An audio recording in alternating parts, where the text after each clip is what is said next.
Hey there and welcome back to my channel. You're watching part 9 in the video series I prepared, in which I'm presenting to you the content of my TOK essay titled Deconstructing the Human Condition, of which again you can find the full text on my WordPress blog, which is erikvandepoel.wordpress.com. In this episode I'm going to read to you a section of chapter 8, which is about history. Here goes. As a field of study, history can be described as concerning itself with the reconstruction of as close an approximation of the olden days as can be hoped for from our present day perspective, and to identify its relevance to the current state of human affairs. Given the circumstance that any modern-day reconstruction of past events relies heavily on the gathering of evidence from that same elusive past, historians at large may find that as a highly prized commodity, either it runs explicitly thin on the ground, as in ancient history, or is unnervingly overwhelming in its abundance, which would be the case with contemporary history.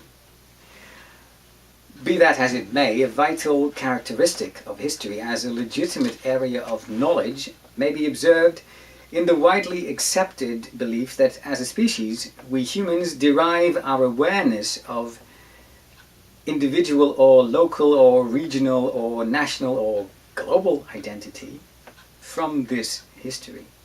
History is furthermore assumed to provide us with a frame of reference to sort out the complexities of our contemporary niche of reality. In other words, our individual and collective histories, to an appreciable extent, influence who we believe to be in the here and the now. Elaborating on this point of view, a most remarkable phenomenon, in brazen defiance of any and all ethical notions of right and wrong, can be detected in the circumstance that nationalist sentiments are customarily embedded in and fueled by the ritualized remembrance of large-scale acts of state-sponsored terrorism, piracy and murder as perpetrated by consecutive generations of humans on one another. As a thinking exercise, you are invited to investigate the possible origins, merits, and implications of this particular human tendency. To add insult to injury, history as an area of knowledge does not appear to greatly value the meticulous recording of everything that ever transpired on our planet. On the contrary, its main focus seems to be directed at purposely and opportunistically highlighting or blacking out random past events that are deemed noteworthy or inconvenient by specific groups of people at specific points in time, when, simultaneously, recorded history represents the ultimate showcase of the limitations of our human ability to quantify historical significance.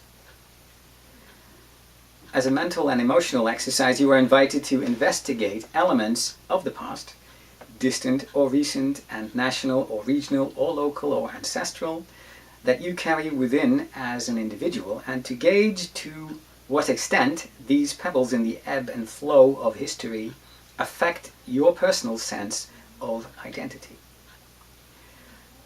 Another claim to fame on the part of historical knowledge states that it builds up our understanding of human nature, in elucidating the reason and emotions driving the kaleidoscope of chronicled human adventures over the course of many millennia. In that light, answering the question if the current track record of our shared history should give rise to an optimistic interpretation or a pessimistic verdict is both compelling and still very much open to debate. And one does hope. As a mental exercise in which to test the resolve of historical truth, you are invited to imagine that the history of our species, as we have come to be familiar with over the past 6 to 10 millennia, is an elaborate, multi-layered and circular narrative that does not greatly care about the individual characters participating in it, as long as events are depicted colorfully and the tale is convincingly well told. As regards the humanly achievable extent of objectivity when compiling historical facts, historians typically distinguish between primary and secondary sources, and in their research categorize any and all historically vital materials accordingly. The division operates on the premise that accounts from a given source qualify as either first-hand, for instance, an eyewitness report, or second-hand, as in a recapitulation based on an earlier account, which in turn was drawn up and separated from the original incident by a considerable stretch of time. As acknowledged earlier in chapter 3 of this essay, statements of the eyewitness variety are susceptible to the effects of contaminating agents like spectator involvement. Was the chronicler actively participating as the situation unfolded, or passively observing it, would be one of the questions you might ask.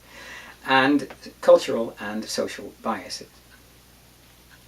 Being the humans that we are, for many of us, prospecting the folds and uncovering the framework of history will inevitably start with an exploratory introduction to the roots of our personal cultural heritage, that is, local community histories, including family chronicles.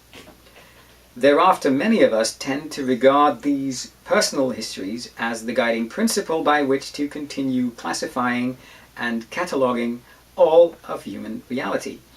In quite a few well-documented cases, this all-too-human susceptibility to regard oneself as the standard of all things, greater or smaller, did spiral down into large-scale acts of violence as a quizzically self-destructive side effect. Again, as a thinking exercise and to illustrate the phenomenon of cultural bias, you are invited to consider the national history syllabus as taught at state schools in your area, and to ask yourself who put the syllabus together and to what intended purposes, and to see if you can spot any culturally motivated focal points, omissions, and oversights in these syllabuses. As a result of these particular types of social and cultural bias, history more often than not has been employed to promote the interests of dominant cultures and social elites. Primary and secondary sources, be they official documents or informal records, may also be subject to deliberate manipulation, as in falsification, forgery, the consequences of which could and would result in a seriously degraded perception of historical fact. So this was a section of chapter 8 about human history in my TOK essay, Deconstructing the Human Condition, of which, again, you can find the full text on my WordPress blog, erikvandepoel.wordpress.com. I hope you enjoyed this. If you did, please like, subscribe to my channel. If you have questions, comments, please put them in the comment section. For now, thank you for watching. My name is Erik van der Poel. Bye-bye.